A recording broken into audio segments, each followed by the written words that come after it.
The James and Greg Show.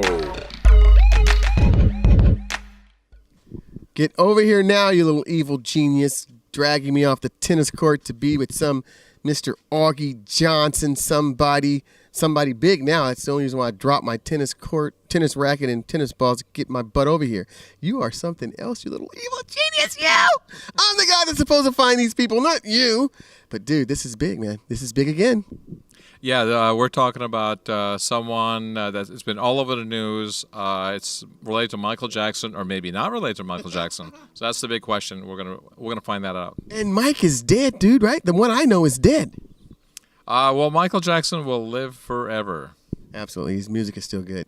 But this is awesome, man. I cannot wait to bring this to you guys. The James and Greg Show, the best of all time. Listen, I told you, I made a promise that it will be bigger and better to keep you totally engulfed or involved with our show, with our episodes, with our delightful entertainment. James, let's do this. Let me go wash my hands, get all cleaned up, and will you let me wash my hands? We'll give you a minute to wash your hands, and I will get back behind the camera and man the camera. All right, you get set up here, and people, I got to go wash my hands, get ready for this, but we will promise you, we're going to promise you, we're bringing you the best thing ever. Stay tuned. Don't move. Sit yourself down and don't get up. We'll be right back. The James and Greg Show.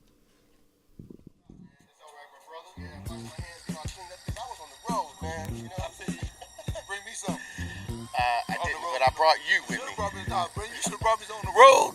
I brought you, okay? I brought your music. Okay. I'm with that. I like that. He got away.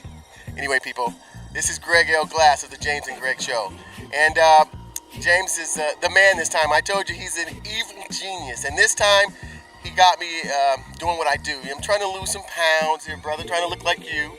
And, I play tennis on Saturdays. Oh, you do? Absolutely. That's a good play. Yes, I play a little, what was that word again? Tennis. Oh, yeah. I play a little, yeah. Sure you do. Anyway, Saturdays, I got you. All right. So, but this Saturday I had to drop it, man, because you're all over the place, man. Augie Johnson is big. Well, shoot, I'm thin, man. That's what you're trying to get better, like me. Stay thin, but be big in the media, baby. And so I dropped everything I had to come over here, man. I made a beeline over to your place. Thanks for having us over here, man. No problem. You're welcome anytime. Right on. Yeah, combined with Jackson, that'll make anybody stop doing what they're doing. I'm trying to tell you, but I never thought it would be like this. I used to do all the backgrounds for, like Off the Wall and everything. But, hey, this is great to be even in the same, I've just been looking on the internet and I see my name with his, what I'm saying, and my son and stuff like that. It's like, boom, I like it. Your son, man. Your son is something else, but I'm not going to go there right away because before your son, there was you. Yeah. And before their son, there was his mother. Yeah. And so I just like to know, man, the origin of Augie Johnson. And doing my research as a journalist, as fast as I could on my iPhone when he called me, I saw little clips on YouTube and Google about Marilyn Monroe, and you just singing at a very young age. I mean, how did that happen? Did your parents put you in singing? Well, it started years and years ago. As a matter of fact, I was playing out in the street. We were playing some football with me and some of my friends, and I happened to be with the American Legion's band because my father plays instruments. He played woodwinds and all of that. My mother sang in the gospel church, and my father used to scat to me and he taught me how to play the horns. And I was in the Bob Mitchell Boys Choir, but that's what I was doing. I wasn't singing. I was just in the American Legion's band. And I was playing football, and this guy named Vincent Morton was riding by, and he had a friend of mine down the street named Melvin Thomas was auditioning for a group called the Bob Mitchell Boys Choir, and he asked him if there was any other little kids that could sing, because they were looking for black kids to get in this group. And he said, yeah, that guy sings. And I wasn't really singing. I was a musician. I played the horn. And the guy walked up to me, and at that time on 87th and Compton Avenue in what you would call, it's either North Watts or somewhere, something like that. But I was playing, and to see a white guy come and say, hey, can you sing? I said, uh-oh. I said, yeah, I can sing. He said, sing something. I said, jingle bells, jingle bells. Stop you right there. When you say, can this guy sing? And I'm thinking, all right, this man is talking to you like you're an adult. You're playing football, and you're American Legion, and then there's Bob Mitchell. All of this is happening in the city of Los Angeles. That was Bob Mitchell. That was the Bob Mitchell man right there. That was before I was with Bob Mitchell. Okay, this is prior to Bob Mitchell. But yeah, the guy that was looking for singers for Bob Mitchell. Okay, but I'm just trying to visualize this and go to where you're talking about. Was this in Los Angeles County? Yeah, Los Angeles, on 87th and Compton Avenue. 87th. That is still the hood. Well, I'm from the hood. Well, I'm from New Orleans, but the hood, L.A. Now, New Orleans, huh? New Orleans, how old were you when you left there? I left there around about maybe 6, 7. Then I was coming here and then going back for the 4th. But I basically really grew up here, but my roots and everything is New Orleans. Now, after looking at that video, you were a very cute kid. It's kind of hard to say Marilyn Monroe almost touched you. She did touch me. She kissed me. They cut that part when she went down. She kissed me. Well, see, they cut it right at the point of touching because I almost fell out when I saw that driving. I'm like, oh, I'm driving, looking at this thing trying to get over here, and I'm like, Marilyn Monroe is touching this kid? So she didn't touch you. Yes, she did touch me. She did touch you. Hear that, people? Marilyn Monroe Touched me. has touched Augie Johnson. Has she touched anybody else? That is a big question mark. Yeah, well, the whole thing about it, when I saw it, my friend Narvelin, she was my cousin Marcella's best friend, and she said she's a fan of archives of the Marilyn Monroe, all the Dolly, all the old people. And she said she happened to see it one day, she put it up, and I'm trying to tell you, man, when she put that up, because I've been looking for it for years. Me and my lady, we've been around calling all over all the media saying, do you have that clip? Because I was looking for a picture of that, because I was telling everybody since I was like, since a kid, I've been telling everybody, and everybody said, yeah. I said, Marilyn Monroe kissed me and grabbed me at Dodger Stadium. They said, okay, Augie, At Dodger Stadium? Yeah, when the day had opened, that was opening day. Jesus, people, everything is such history because Dodger Stadium is a totally different stadium now, being owned by, I don't know. Magic Johnson. That's who owns it now, yeah, but see, back then, I didn't know who it was. He's part owner, but that's a big deal. That's like your thing was big. Now, Marilyn was cut short in life. How did that touch a kid that actually was probably the only kid in America that touched her, at least African American? Mm-hmm. Well, I have to be honest. At that time, I was not thinking. I was just thinking Marilyn Monroe passed. It's a shame that she passed and everything, but I never did really connect it or put it in a way whereas I was with Marilyn Monroe. But you had to have, like, looked at a magazine or something and did you? Okay, well, see, as a kid, my mother used to always say, I never really, that's why I'm in the situation that I'm in now. I never talk about things. I do things, I enjoy it, and when I enjoy it, it's a part of the history to me, but I'm not trying to use it to better myself or to put me out there or anything like that. That came up out of nowhere, and it's surprised when it came up, I put on the line, I said, Narvelin, I love you, I love you, I love you. Thank you very much, because I've been looking for this for years, and I was like a little kid. Now, this was like 1, 2 o'clock in the morning. I call everybody. But you're talking about nowadays. But I didn't want to really go into deep depth on that, but since it was such a big deal involving the Kennedys and Marilyn Monroe's just the skirt flying up over the air vent. Yeah. I mean, her pictures are still big today. People pay big money for her authentic pictures, which are few. And so get a picture of me, man. Come on, man. You hear that? You guys got to buy some Augie's music. That's what you got to do. So you were doing music at a young age now. Yes. And so you're in Los Angeles. Now football went out the door. Football? What do you mean? Hey, did you stop playing football? No, when I was playing football, it was in the park, not nothing serious. Oh, okay. I thought you was looking to go pro. Oh no, never. No, I'm not into the pain. I'm not into the pain. No, I wasn't thinking about pro or anything. I was too small to go pro. You know what I'm saying? But you was probably fast.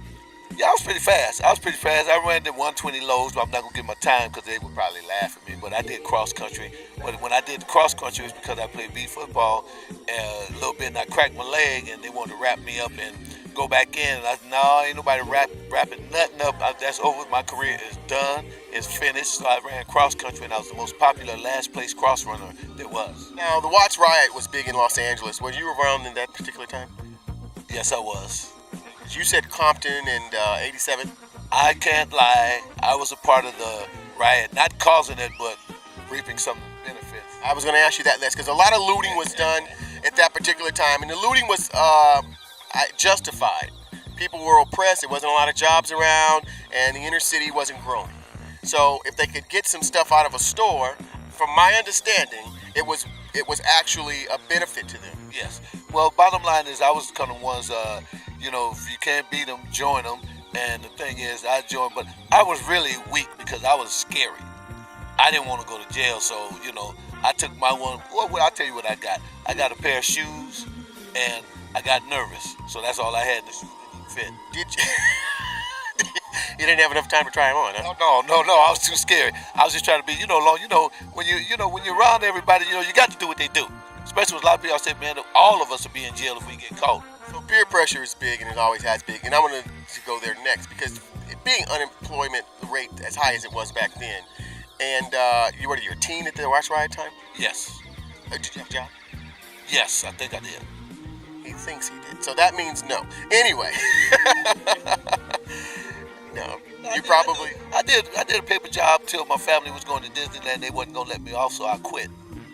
You quit the paper route, people. That's why you didn't get your paper and read about that riot. You didn't see those shoes being stolen by this guy. But anyway, you're a teenager, and Los Angeles is going bananas with gang violence. I think gangs were just starting. Did the music help you stay out of the gangs, or was it the high school that you went to didn't have gangs involved? What kept you from becoming a gang member in this city? Fear. Fear is... I did not want to get shot. I didn't want to get cut. As a matter of fact, when I was in junior high school, I went to Bret Hart. I was in this little gang at the time called the Baby Slossers.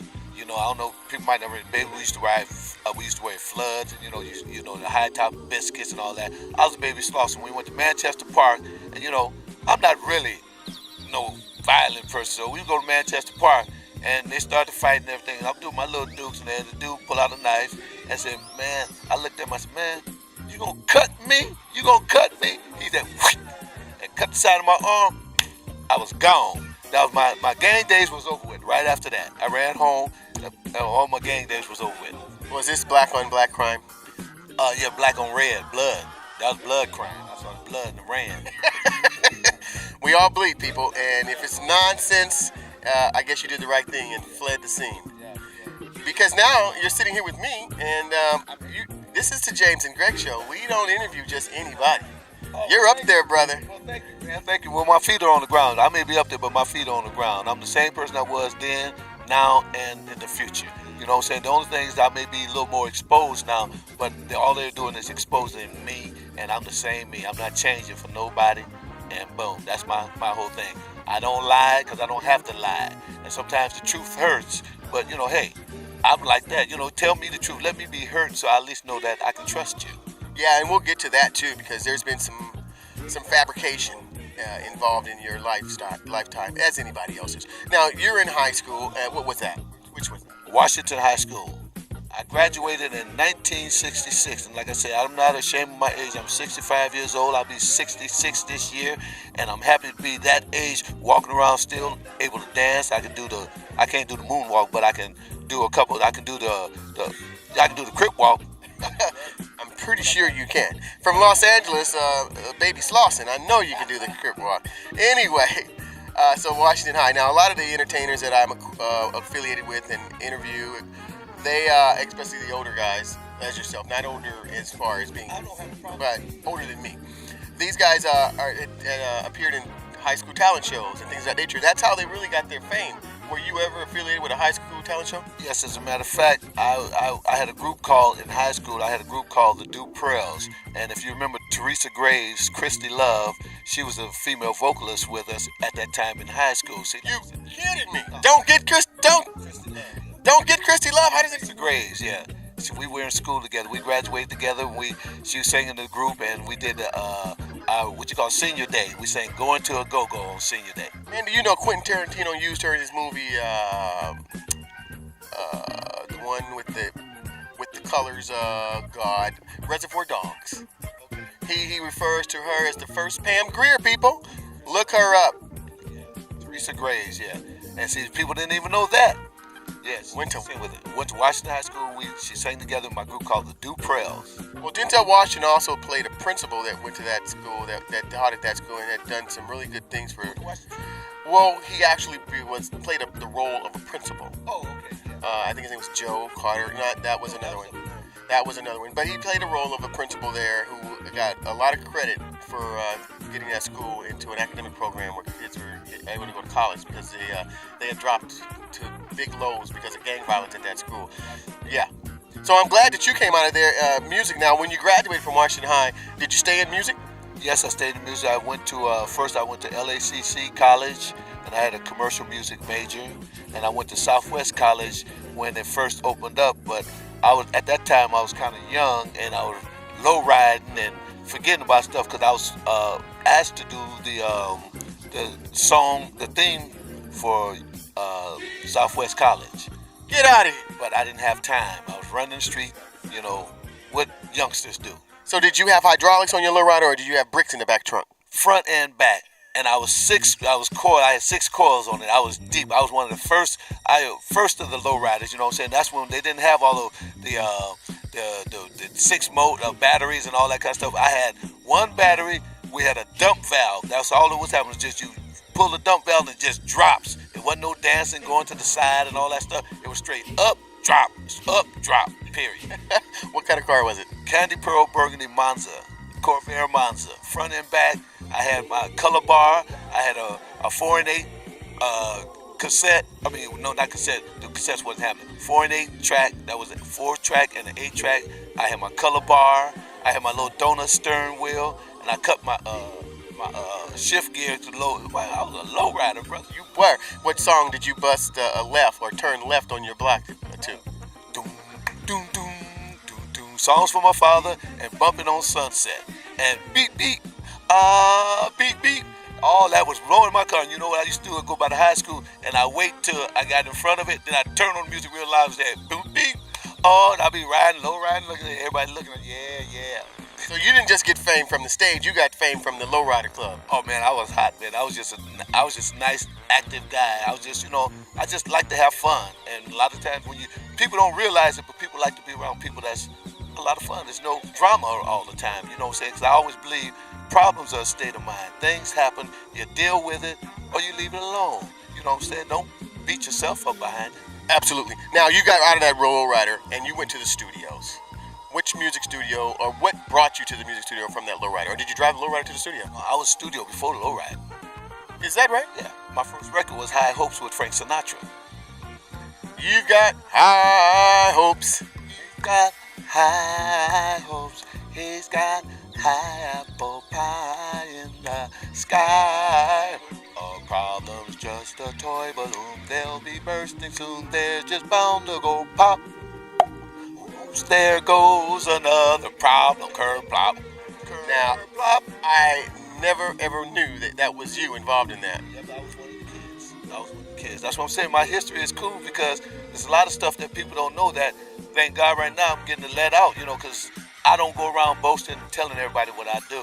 But, if you ask me, I'll tell you. And if you find out, I'll admit to it or not admit to it. But, I've been around shit. This is about a month's show right here. Hey, let me tell you this, man. People don't know that. And history. Yeah, you got a lot of history.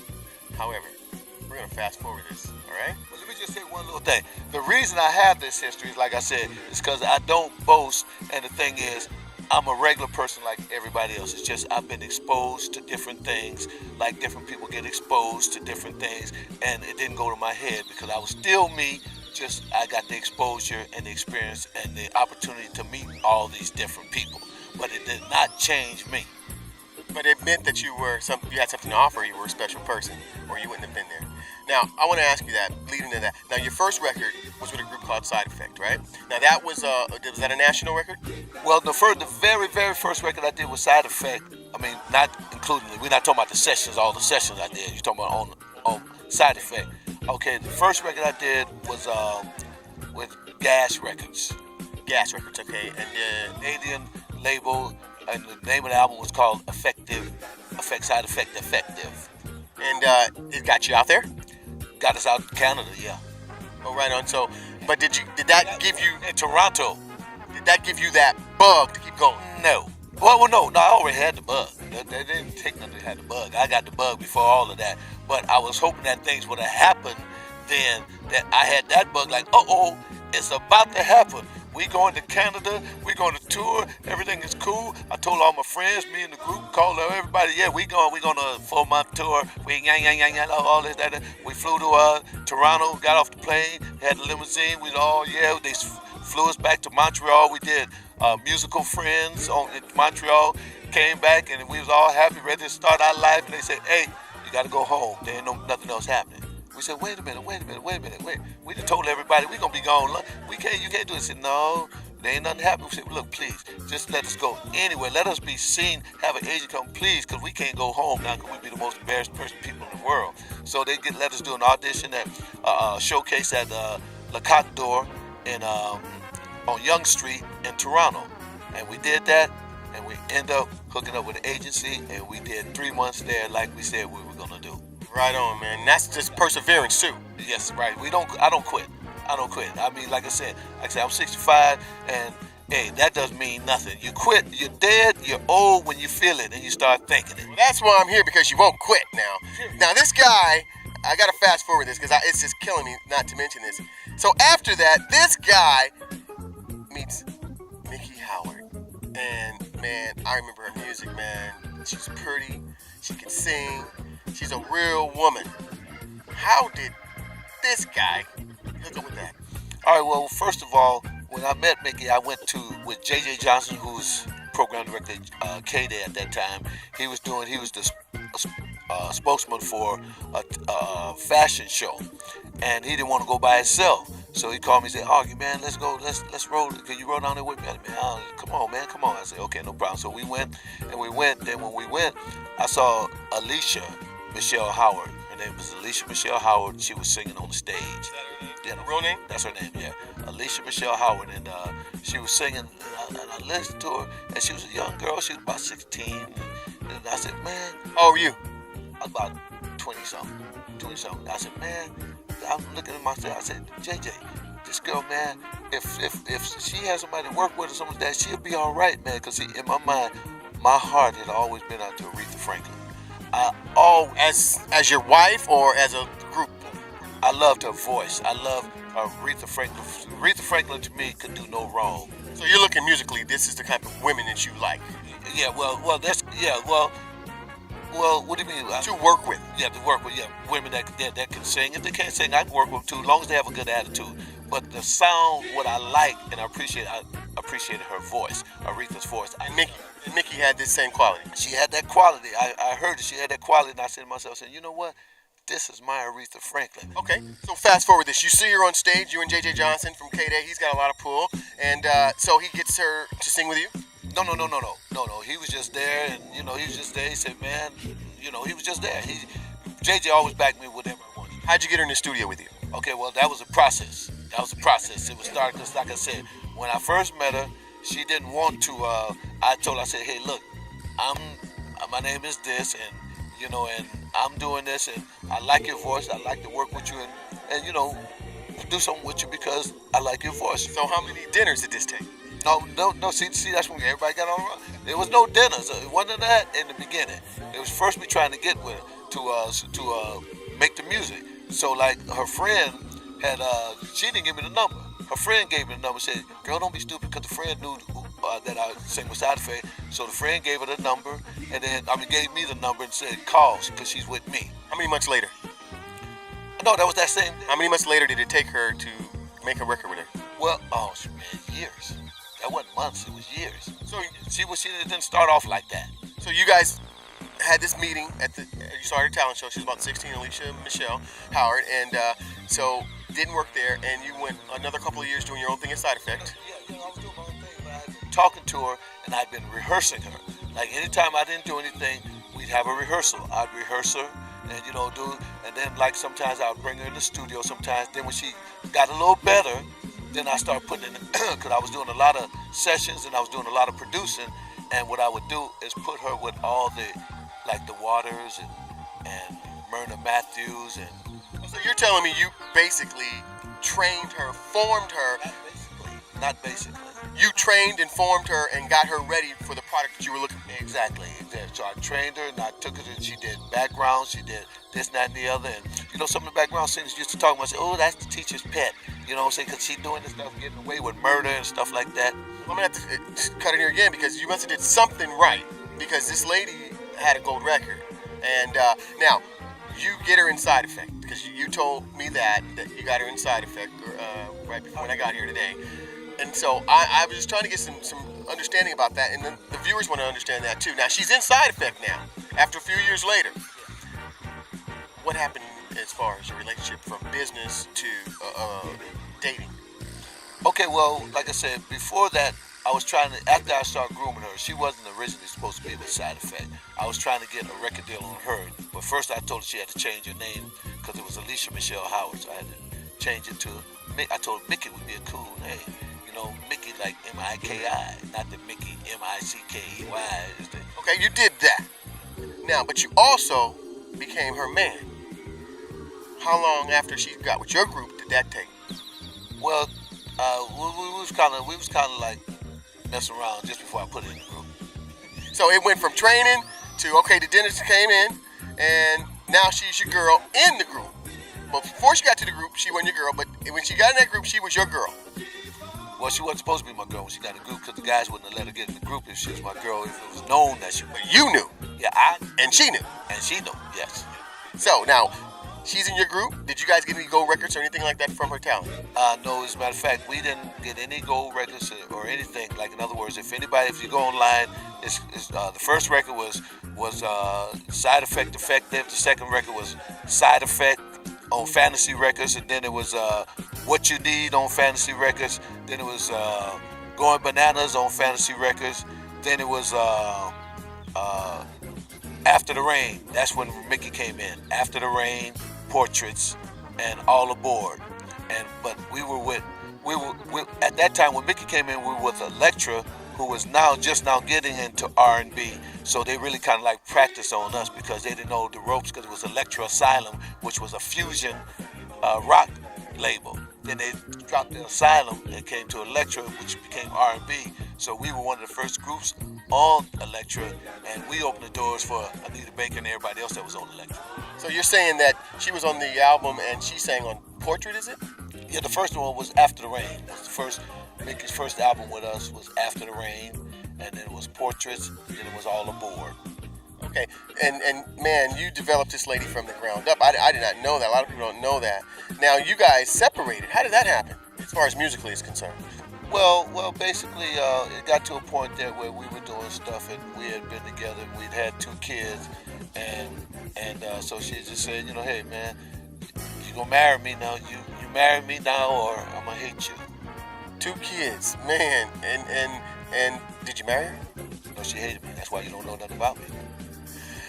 Man, so she went on. That's why you don't know nothing about me, brother. That answers the question right there. Did she hate me? But you have loved children. Oh, I love, yeah.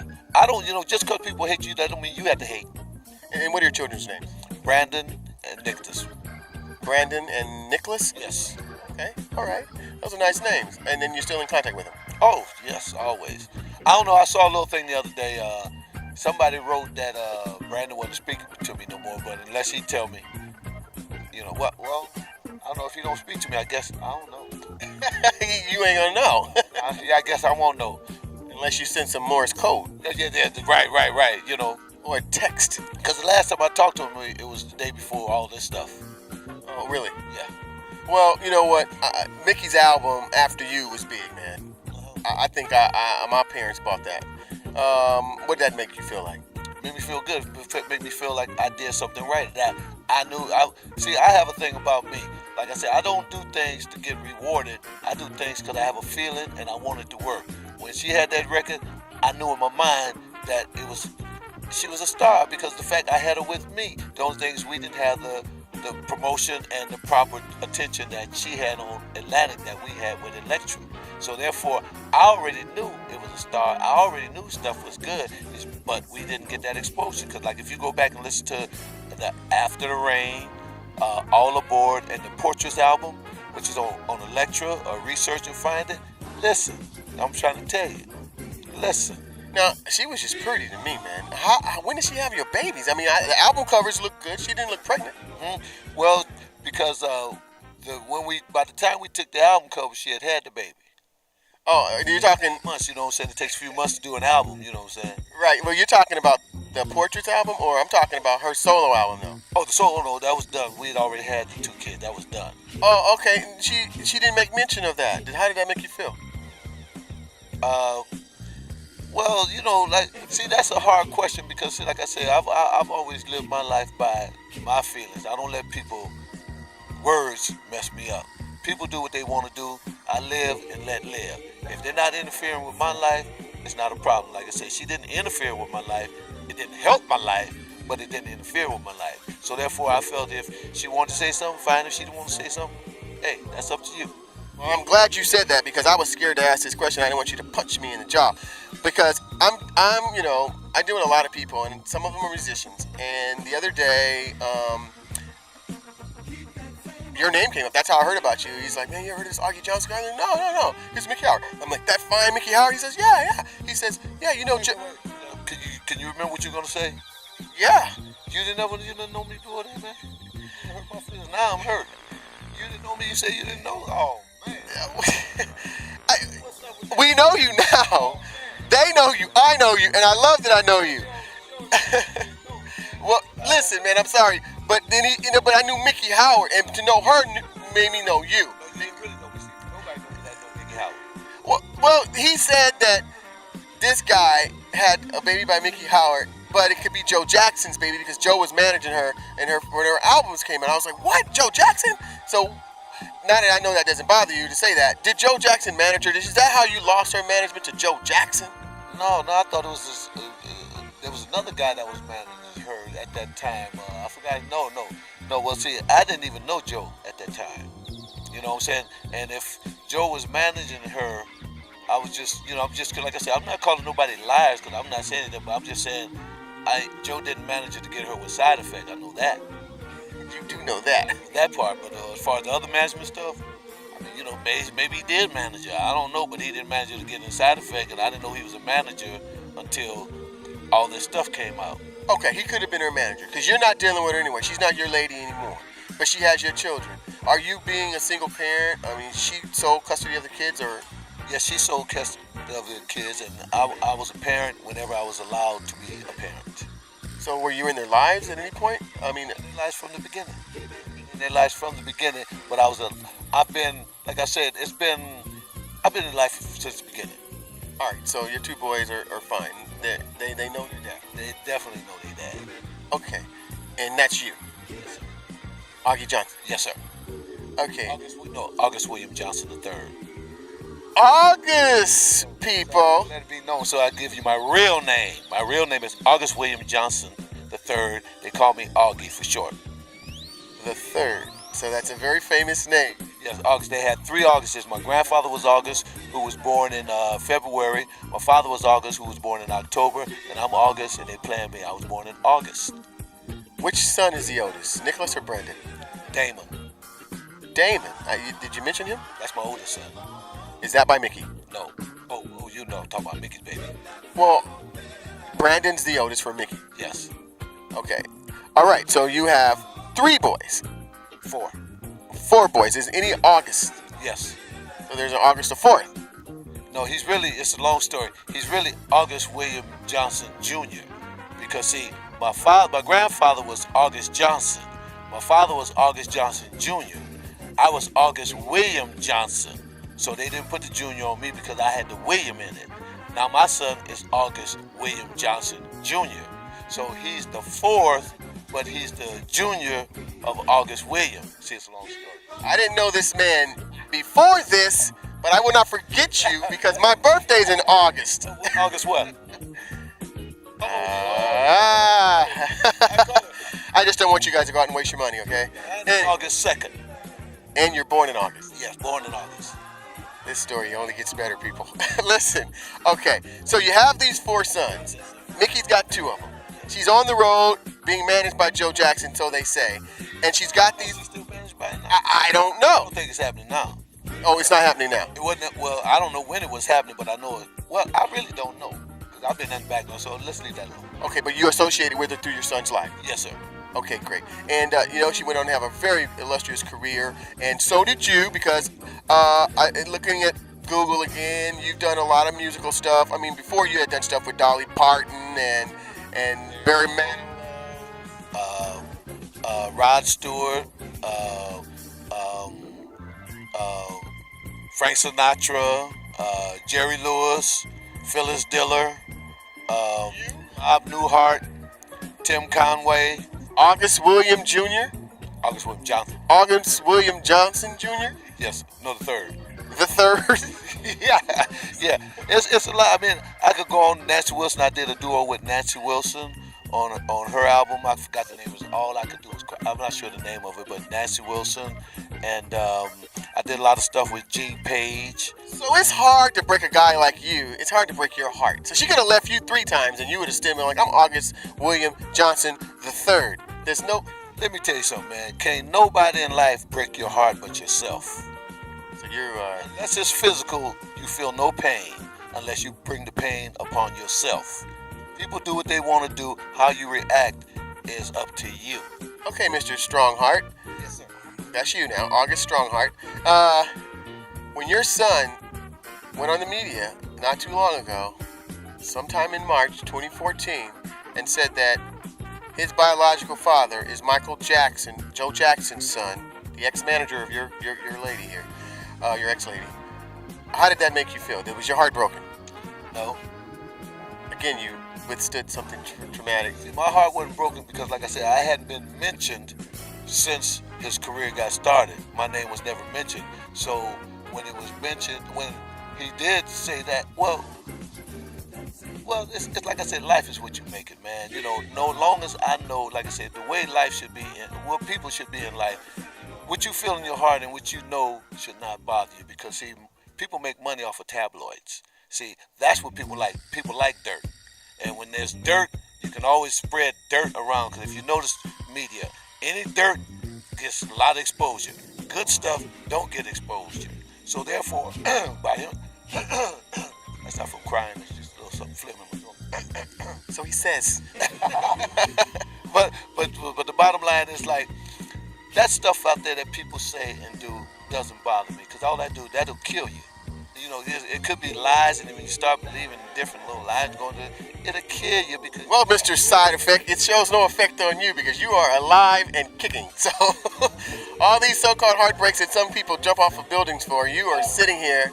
If you see any kind of suicide notes, it's a lie. It's a lie. I will not, I'll get 3 meals a day in jail before I kill myself. So understand that. That knife... Investigated. Oh, that's Slauson, what was that, Slauson boy? Baby Slauson. Baby Slauson's day. Yeah, you're not about to shed any blood, are you? No. Well, anyway, man, so he took off the Randon, and now it's just B. It's B Howard. There's no Brandon. They took the Randon off, and he's just B Howard. Now, he has a striking resemblance to a Jackson. How does that make you feel? What you mean, after surgery or before surgery? What you mean? After surgery? What you talking about? So Joe Jackson is the dad, and most the dad now. Well, the dad of Michael. The dad of Michael, and they different things every day. Dads be coming up every day. Well, I know Jermaine says that you couldn't be the dad. Oh, Jermaine said that? Oh yeah. That's the trip. He said he wanted to get some music from me a few years ago when we were at ABC. Man, he wanted some music from me. He wanted to buy some music from me. Ask me if you remember that. I will. I think he knew Brandon then too, so ask him that. Oh, he admitted that he knows Brandon. Oh yeah. Well, yeah. But did he say he knew me? Oh, they know you. Okay. But he also knows you're not his brother isn't the father. Oh, he knows that. Definitely. Did he tell you who the father was? He doesn't know. Oh, he doesn't? Okay, well, hey. A lot of people don't know now. I don't think he doesn't know because he probably doesn't put a lot of thought in it. Not to say he doesn't care, but it wasn't something that they were looking to bring to the dinner table. I feel you. I understand. But me and him have always had a good relationship. Oh, good, because he's a nice guy from what I understand. Yeah, real cool. As a matter of fact, everyone I've met there was cool. Michael was cool, too. I don't have no problems with nobody. Everybody's been cool, especially with me. And I know Iris and all of them, and like I had Iris' son, remember Rockwell? I produced a record on Rockwell with Rick Dees, Well, that's Barry Gordy's son. Yeah, but I'm just saying, it's the family, though. Yeah. they all supposed to be. But I did. But the point I was getting at was I produced Rick Dees and I produced Rockwell on that. And at that time I had met Iris. You're not the producer of King Tut, are you? No. I'm just I'm just a producer of that one song with Rick Dees, Rockwell called what's that? Get Naked. It was called Get Naked by Rick Dees. Get naked, do do diddly don't bone it, don't bone, baby don't bone. Get naked, do do don't. And what Atlantic? And what did that place on the chart? The 100, top 100. Well, he's a DJ, and they don't play DJ. Other DJs don't play DJs records. That is unfair. That sounds like it was better than King Tut. Did you remember that one by Rick Dees? No, I just remember Disco Duck, and he did the Disco Duck. Did you do Disco Duck? No, I did Get Naked. No, I wish if I did Disco Duck, I probably wouldn't be here right now. Yeah, you said you didn't get the big head now. Huh? No. In other words, if I did Disco Duck, I've been doing something else. I might not. This thing might. I mean, everybody's been backing me up because I've been the producer of Disco Duck. Then everybody won't be on board on the Disco Duck successful person. Am I right or wrong? You're right, Mr. August William Jr. Johnson Jr. or August William Johnson III. There you go. That's a tongue twister. Born in August on the 2nd. Yeah. This guy is remarkable, people. I'm learning more and more about why Brandon Howard, or B. Howard as we know him as of late, could have this type of imagination, because he definitely has paternal and maternal distribution of talent in his genes, if I can put it that way. Now listen, you've been around a long time. You groomed and you made a superstar out of Mickey.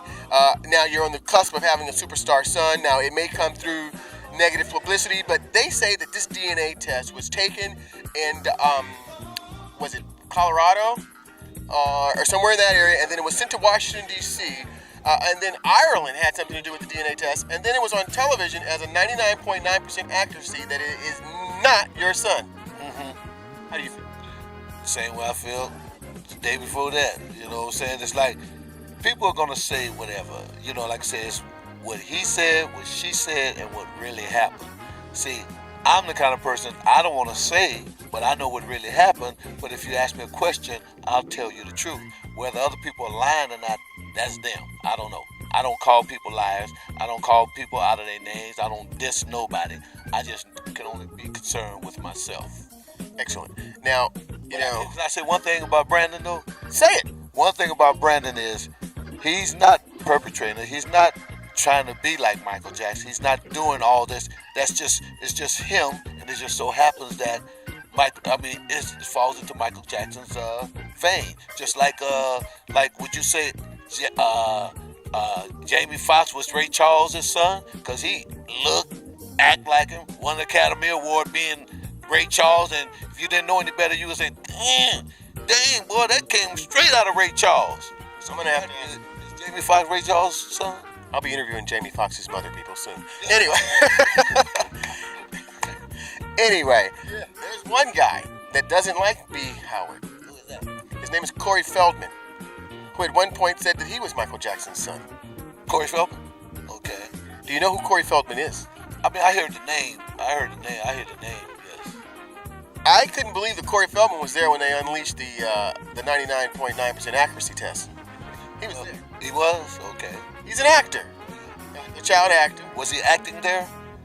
Probably. Okay. You know, because according to tabloids, the authenticity of the logo from the medical facility was fabricated from a movie. Now this movie, I don't know how this corresponds to a DNA test, but it did. Or is the powerful Joe Jackson protecting his sons again?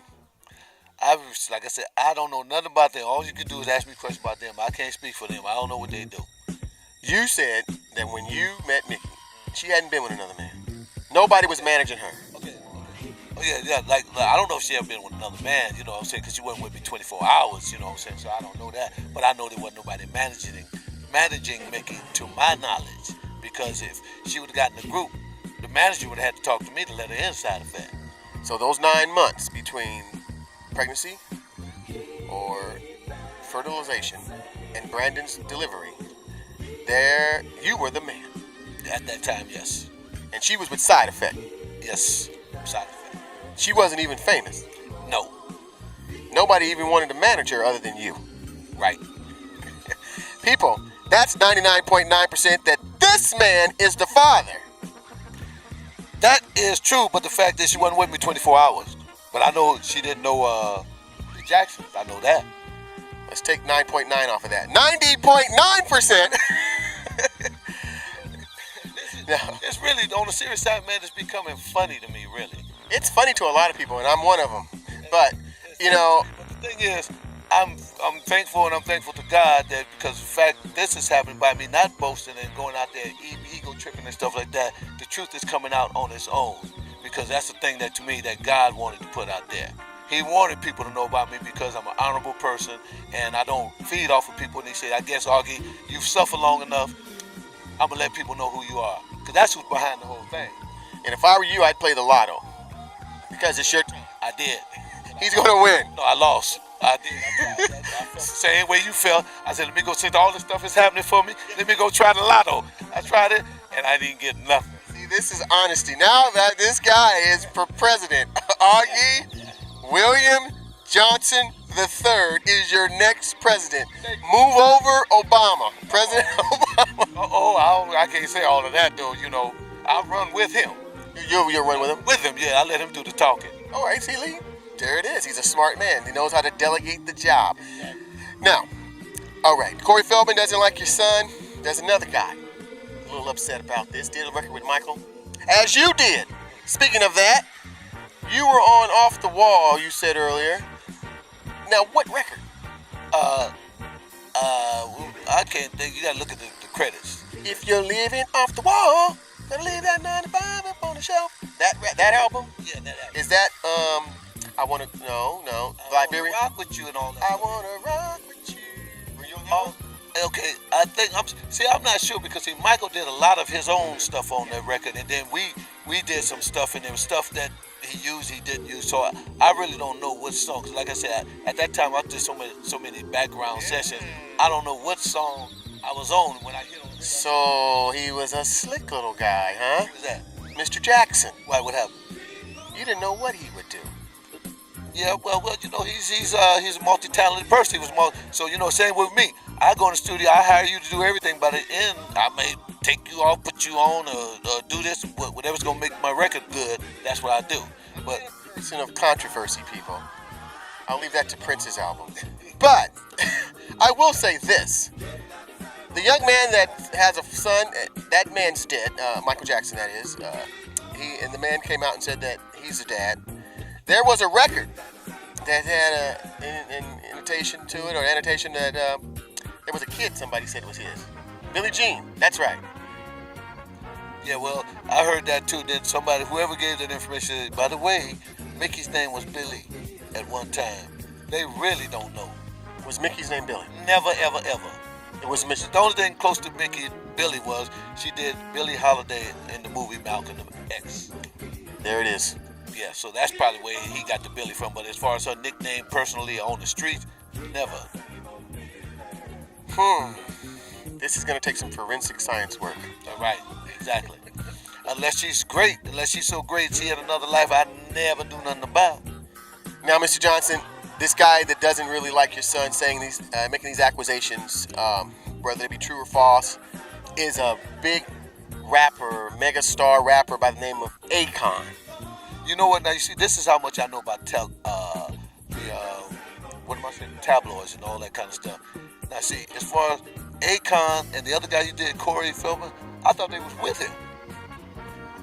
I thought they was with him. I mean, see, that's how much I know. I don't even read this stuff, man. I ask questions. They tell me. They said, "Did you see what you said?" No, I ain't seen it. Let's come to me in my face. You know, I don't know, but I thought they was with him. Now you telling me that they don't like him?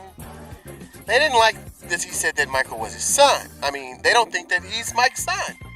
That's Akon and them? Akon and Corey Feldman. Okay, that's interesting, because like I said, I thought they were with him. And they're very, very popular. Oh, I know they are. I know Akon is. And Feldman, I don't know about the other guy. I mean, I know I heard Corey Feldman. I heard his name and stuff before, but I've heard of Akon before. Yeah, well, you know, I don't know what Brandon did, but he woke up a lot of people. The entire Jackson family. It says that the brothers are just not happy about these accusations. Well, whenever he woke up his daddy. I tell you one thing, I'm happy he woke me up. He gave me a rebirth. All right. Yeah. Are you back in the studio? Yeah, I never left. It's just now some of the stuff I'm doing might be heard. I think it should be, because some of the stuff you're telling us about sounds like it was good stuff. I mean, you produced a gold record since songstress, and your son, he can sing too, right?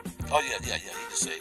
So he was in Japan, and it's also mentioned that. And is he going a tour? I mean, does he have records ready, or what's the deal? Well, I don't know, 'cause like I said, like we've been in communication, like being straight with you, we've been in communication, but it wasn't like an everyday thing, you know what I'm saying? He had his own private life, and like I said, when I used to read some of the things, and it never mentioned me of doing anything, when I did everything, but they never mentioned it, so I just left it alone, you know what I'm saying? Because like I said, that's his life, and he's my son, and Mickey had the child.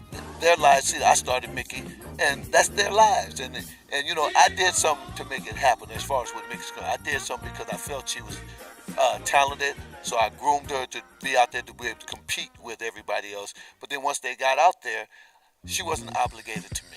And I feel a sense of admiration for them. And you got some gratitude behind it yourself, man. You feel good about it, don't you?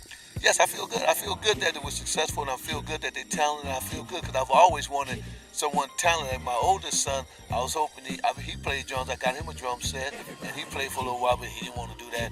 My other daughter, Toy, I had her playing piano, but then after that, she stopped playing piano. Then when I told her I wanted to come pick up the piano, she was at her mama's house. I said, Dad, you can't take the piano. That's decoration. That's filling up the room. Oh, man. So you have no animosity for your children. I mean, saying these things, that's good stuff. And so I want to know this because I don't want anything to happen to you. You're scared to go to jail. You mentioned that. Now, the Jackson family is a very powerful family. Michael Jackson's worth more dead than alive. And I mean, it's just, and it goes on and on. I mean, he has kids now that are worth gazillion dollars. And they're talking about their dad. I mean, if this thing is false, if it's people are forging signatures and letterheads and things of this nature, do you fear that Brandon could be prosecuted? Now, let me tell you something. Oh, no, well, he's not behind. I don't believe he's behind any of this stuff. He's not behind it? Who's behind it? I don't know.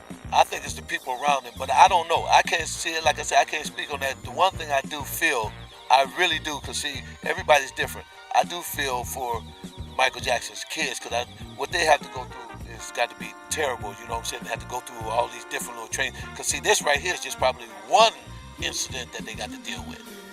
Considering there's a million, and people don't ever consider other people's feelings. They always consider that they think about themselves and only themselves. So when they do certain things, it harms a lot of people, but most people don't care. See, that's why with me, I'm not trying to harm nobody. I'm trying to be myself. I tell you what you want to know, come from me. I'll say it and do it like that. But as far as what somebody else say, or me saying this people ain't no good, or they lying, or they this, or they that, or the other, I'm not with that. They are whatever they are. I'm what I am. And so, like I'm saying, with the kids, I apologize for his kids because I know. I mean, even though they're wealthy, they still have feelings. It's not everything. Yeah, you're right. They still have feelings, and they still have all that. Just like I was telling other people, like, I love Brandon. I don't love DNA. DNA was within you. DNA don't talk to you. DNA don't hug you. DNA don't kiss you. DNA is just it's a clarification of something that people, and that might be a lie too. Because you may say DNA is yours, and it might not. The doctor might, because money. You know how money is in this world. This is a demon's world, man. Money. He just got my record. Have me on there. You have other records before you have my record on there. I'm gonna let you introduce this. Yeah. Oh, I get to hold the mic. Thank you. Great. Thank you very much. Ladies and gentlemen, I would like to introduce this CD right here. It's called Augie Side Effect because of the fact I made the Augie Side Effect because of the fact they had other guys in the group. And when we broke up, I wanted to make sure that everybody had a piece of Side Effect. See, I own the name, but they were a part of it, so their Side Effect. So what I did was change it to Augie Side Effect, and they'll have their side effects if they want to because it's all good. But this is Augie Side Effect CD, and it's called, coincidentally, what is it called? It's called About Time. Coincidence. That's what the name is. It's About Time. It's been out for about 2 years, but now maybe you guys might know it's here now. But it's called About Time, and really, ladies and gentlemen, it's about time. All right. Well, can I have this? All right. Thank you, sir. Thank you. I'm going to play it every day as you should. Which one's that one? Okay, now this one also, this is on my label. I have a partner, John Swanson. The label's called Melindy Music, and it's out on iTunes, Amazon, and everywhere else you can pick up a CD. You can pick it up. The first one was Augie Side Effect, About Time on Melindy Records. This right here is called J Smooth Review, Confessions and Innuendos. Now, what that is a conglomeration of all our artists on the label Melindy Records. And who we have is Lena Loy. We have, surprisingly, the LA Boppers. We have Travis. And we have a lot more. You know, and Lena, this is Lena. I produced this on Lena. It's on Melindy Records also. It's called The Love Chronicles of a Lady Songbird, Tribute of Soul. I'm also we're in the studio right now doing a tribute to Billie Holiday record, because this girl is great. When you listen to her, boom, you can pick this up anytime. Lena Lloyd. Are there any websites? Yes. Are there any websites? Yes, there is. It's well, Melindy Music, and you know, it's on iTunes and Amazon, and you know, you can pick it up. So they just go to the artist's name and they'll see everything? Yes. All right, great. Hey, this was totally interesting, as I promised. The Greg and James show, or the James and Greg show, I should say, people. James is first. I'm always second. The James and Greg show will bring you the most outstanding talent God has created. And Mr. Augie William Johnson III. Close. August William Johnson III is one of those people that God had put his finger on after he kissed it. And I appreciate him tremendously. I hope you guys did too. Go out and seek his music out. I mean, he's got 3 CDs he just showed me here, which means that this man has not stopped doing what he does, which is produce music and talent, as he did Mickey Howard and B. Howard, as we all know of as of late. And hey, man, if those He's people... definitely live, right? Oh yeah, I don't go to sleep on me. I'll see you back there. I definitely, nothing scripted here. That's one thing about our show. We give people what's really felt from us, so that they can feel it. A lot of times, that's what you do. You get the truth when it's not scripted. The truth is not the truth. It's edited. Exactly. All these reality scripted shows. It's called really. Is it really reality? Hey man, you're not gonna hear it from us, but I'll tell you, we bring the real reality to you. All right, people. Thanks a lot for being with us today. Augie, I want to thank you for letting us come over to your house and do this interview. We appreciate you so much. Come back again, because I got more. We'll be back. All right, the James and Greg Show is signing off here. Thanks for coming.